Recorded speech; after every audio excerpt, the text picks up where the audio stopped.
with all the things that we have going on in the world now, Secret Service, probably pretty busy, don't you think? And they should be investigating things like, I don't know, the Black Panthers calling for riots and the murder of white people, the Occupy protesters calling for the destruction of capitalism, Louis Farrakhan predicting that leaders will be killed now by their people in the next few days.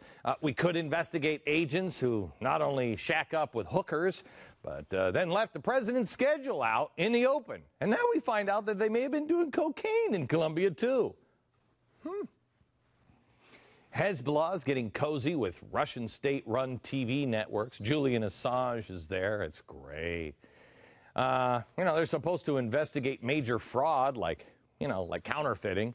Why don't you start counterfeiting with the Fed? Oh, I know. How about Warren Buffett and the corruption that we exposed yesterday on the program with the Keystone Oil Pipeline? Or maybe we could go to government GSA employees who went island hopping on the island hopping trips to Party Like Is Your Birthday. Or the government workers in D.C. who've been double-dipping unemployment cash. Or we could investigate Leon Panetti sending $32,000 in taxpayer money just for flying home. Don't worry, he feels bad. He's reimbursing the taxpayers. He spent $860,000, to travel back and forth, and he's going to write us a check for $17,000. It's the new math. It's Obama math. Any of these would be worth looking into, spending a little time on. But here is the priority this time. Yes, today we have to investigate and use all of our media time to dissect Ted Nugent. Yes, the rock star and the singer of songs like Wang Dang Sweet Poontang and Cat Scratch Fever. He'll be receiving a visit from the Secret Service tomorrow because of controversial statements he made at the NRA over the weekend. Now, just to get it right, here's what Ted said over the weekend. If Barack Obama becomes the president in November again, I will either be dead or in jail by this time next year. Being at the NRA event, God bless you, good indicator. But if you can't go home and get everybody in your lives to clean house in this vile, evil, America-hating administration, I don't even know what you're made out of. If you can't galvanize and promote and recruit people to vote for Mitt Romney, we're done. We'll be a suburb of Indonesia next year. Our president and attorney general, our vice president, Hillary Clinton, they're criminals. They're criminals. And if you take that adamant, we the people defiance, remember we're Americans because we defied the king. We didn't negotiate and compromise with the king. We defied the emperors. We are patriots. We are Braveheart. We need to ride into that battlefield and chop their heads off in November. Any questions? I have one. I was going to be going to vote at the polling booth. When is the chopping of the heads part come? Because is that before I go to vote or after? Because if it's before, then maybe I shouldn't go and vote. And do you have an axe I can borrow? Oh, what field are we? Do I have to bring my own horse? You morons! Oh, the press is so infuriating. Now, I understand the Secret Service has to take any threat or even a perceived threat to the president's life seriously. I get it. But really, that comment wasn't even directed towards the president. And you notice what happens at the end of every portion of that outrageous and terrifying comment. He says it's the solution to the problem to go to the polls. No, he didn't say the word polls. He said chop people's heads off in November. Yes, I'm sharpening my swords now. I swear to you, they're like 3-year-olds. It was about Democrats that are up for election in November. And obviously, he's not sharpening machetes.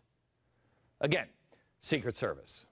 Are you talking to the Occupy people? I mean, I know you question the 13-year-old kid over a harmless Facebook post, but Did you talk to these crazy kids? The system is about to occupy. The system is about to Did you take them down? Did you make sure you met with them? No. No one took Obama seriously, nor should they have, when he threatened the Jonas Brothers with a Predator drone attack. Watch this. I'm so afraid for the Jonas Brothers are here. Mm-hmm. They're out there somewhere. Sasha and Malia are huge fans, but boys don't get any ideas. I have 2 words for you: Predator drones. You will never see it coming. The president is. We've always known that the president was going to turn into a dictator. He's doing it. Hello? They didn't investigate Obama on that comment. You know why? Because any reasonable human being, understood that. And any reasonable human being, did they really believe Ted Nugent is advocating for Americans to actually ride into the battlefield and chop people's heads off? Really? But why let all that common sense get in the way of a good fake controversy that stops us from talking about real news, such as the current living proof that we have that Keynesian economics doesn't work? No, it doesn't.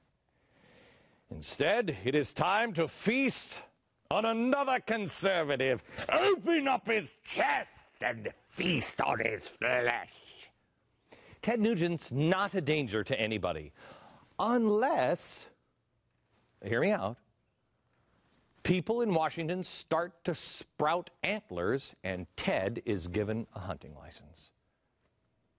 But I don't think that's going to happen. Ted Nugent is a law-abiding citizen. He's incredibly articulate. He is one of the smartest guys I know. Yes, colorful, but he's also thoughtful, kind, charitable, a good steward of the environment. He's a good, decent, honorable man. How many good, decent, honorable men live in Washington, D.C.? How many of them are God-fearing? How many of them love the Constitution as much as Ted Nugent does? Ted Nugent is somebody I am proud, not to call somebody I know, I am proud to call Ted Nugent my friend. It is obscene that members of the press are looking at someone as decent as Ted Nugent, and this administration can't even admit that Islamic extremism is a problem. You know, they pulled references of radical Islam out of all of our training manuals. Yeah, but he's a right-wing extremist. Or is the Predator drone? Oh, don't make me think of that because of the Jonas Brothers again. And you know what? The pressure seems to be working. Look at Mitt Romney, you little girl. Mitt Romney threw his, had Ted Nugent throw his support his way. Threw his support behind Mitt Romney. Let me ask you something, Mitt. Do you think that was easy for a guy who is a rocker like Ted Nugent, a guy who is a hunting nut who is like, I'm going to throw my support behind a guy who said, sometimes I go out and shoot varmints. Do you? This wasn't Ted Nugent's original pick.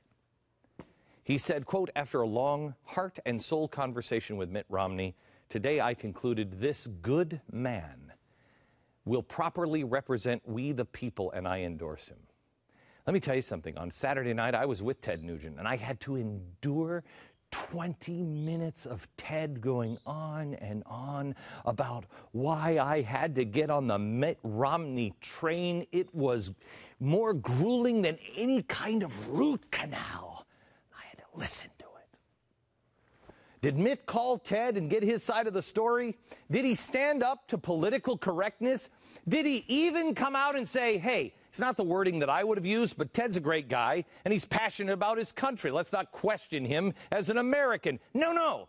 Here's how the Romney camp chose to respond. Quote, divisive language is offensive no matter what side it comes from.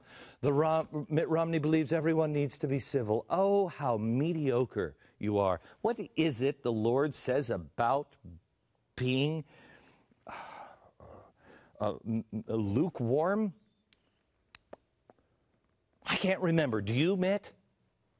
Then earlier today, Andrea Mitchell claimed Romney never sought the endorsement. Oh, really? Last night, the Romney campaign told NBC News that contrary to Nugent's claims, they never solicited his endorsement, although clearly they were pleased about it at the time. Gee, Mitt, that sounds almost kind of a little bit, I don't know, Weasley? Yeah. That's so weird, because that's the one thing that I don't think we need more of. Weasels. See, America doesn't need another weasel. We have them. We want somebody with something you politicians haven't seen in a while. It's called a spine. Someone who isn't afraid to say what they believe. Someone who actually says what they mean and means what they say. We don't need another wuss, another weasel that'll cave into every kind of pressure group. Oh, I don't know, that might hurt our poll numbers. We need somebody, frankly, like Ted Nugent. I'm sorry, I'm a little passionate about this one. My staff this morning wanted to put me in a timeout box because, yeah, this particular topic kind of hits home. Because there are very few people that I know that have actually gone to the gates of hell and then to the mountaintop and back. Marcus Luttrell, guy who was tortured. He's an amazing man. He knows. Anybody who says, I'll never break under torture, really? You're a liar or you're stupid. You'll break immediately. Anybody who doesn't take it seriously, oh, it'll never happen to me, I'll tell you that. When they come knocking down at my door threatening me, I'll tell you what. Really? You tell me what? What? Tell me. When they threaten you with a felony for some dumb violation on water or whatever the hell they make up. Oh, you're using too much water on your lawn. And they say they'll smear your name. They'll destroy your business. They'll put you in prison. They'll threaten your life, the lives of your kids. Though they could do it, they do. It's happened to a few people I know. Very few people I know who have seen this have remained standing. I began writing in books for people that I sign. Remain on your knees to remain standing. It's the only way. And there's a few people that have done it in my book that I have seen. Marcus Luttrell and his brother are one, or actually two, but you can't tell them apart. David Barton, Alveda King, and Ted Nugent.